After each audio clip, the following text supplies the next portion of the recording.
हमने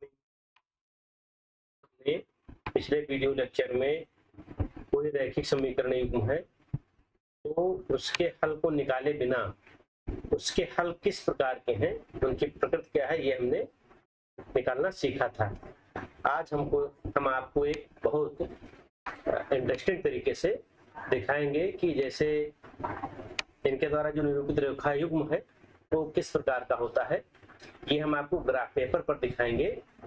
जैसे यहाँ पर जो उसकी शर्त है a1 b1 c1 और a2 b2 c2 का मान निकाल करके जो शर्तें होती हैं उसके अनुसार जब हम पता करते हैं उनका रेखा युग्म कैसा है तो हम उससे पता करेंगे। फिर आपको हम उस रेखा युग्म का जो चित्र है वो ग्राफ पेपर पर दिखाएंगे। जैसे यहाँ पर हमको बताना है कि इसके रेखा युग्म किस प्रकार के हैं और हल की प्रकृति क्या है। तो सबसे पहले हम क्या करते हैं, रैखिक समीकरण युग्म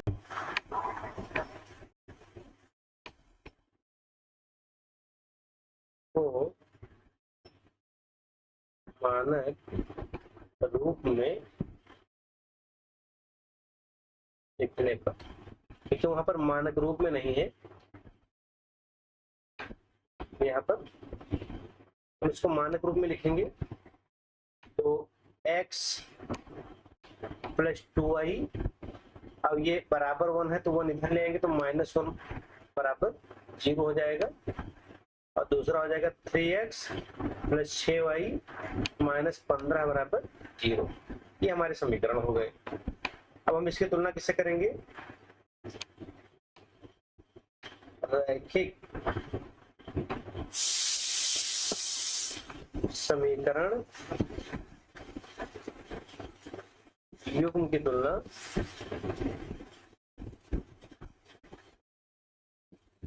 a1x plus b1y plus c1 बराबर 0 तथा a2x plus b2y plus c2 बराबर 0 से करने पर।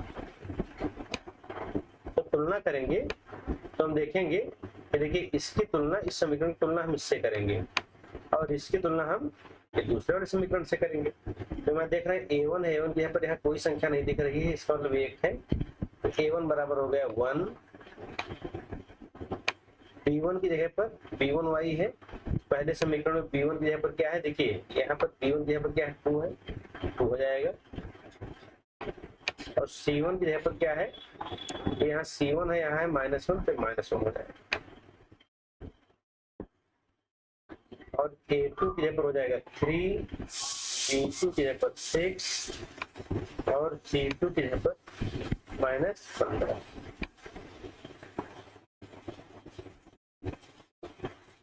a1 बटे a2 बराबर हो जाएगा 1/3, b1 बटे b2 बराबर हो जाएगा 2/6।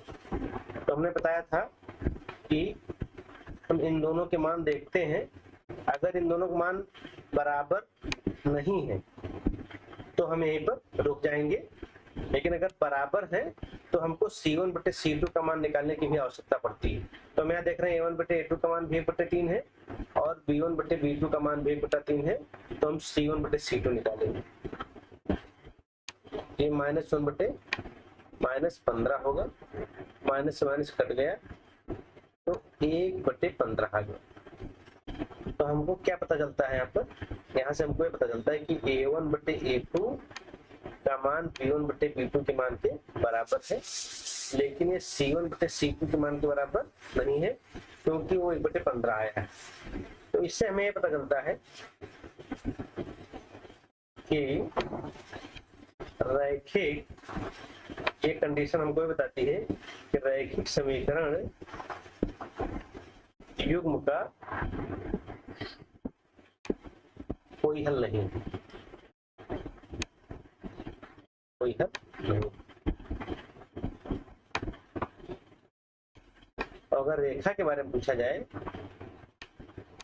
तो हमने बताया कि जब कोई हल नहीं होता है इसका मतलब रेखाएं एक दूसरे को कहीं भी काटती नहीं है, प्रतिच्छेद नहीं करती हैं, तो यहाँ पर रेखाएं कैसी होती हैं? समांतर होती हैं। तो रैखिक समीकरण युग्म द्वारा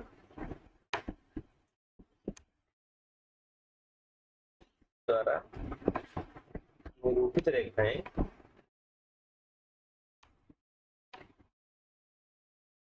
समांतर हो।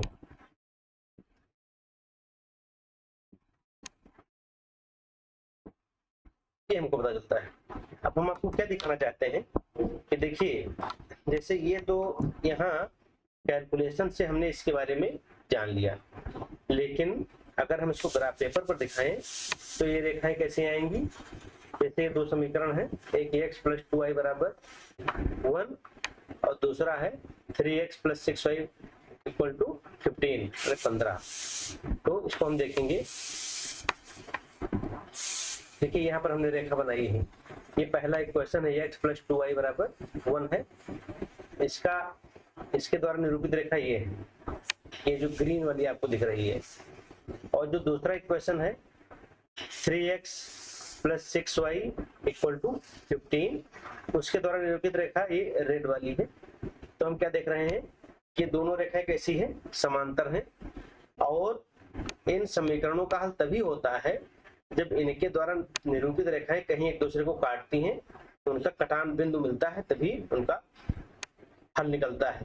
लेकिन यहाँ पर हम देख रहे हैं ये दोनों रेखाएं एक दूसरे को कहीं भी काटती नहीं है, समांतर है, कहीं भी नहीं काटेंगी, इसलिए इसका कोई हल नहीं होगा।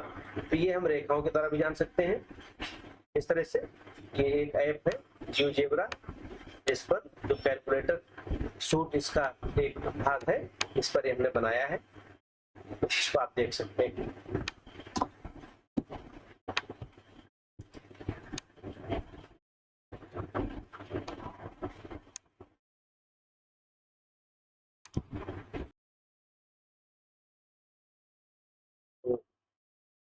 आज के लिए इतना ही, धन्यवाद।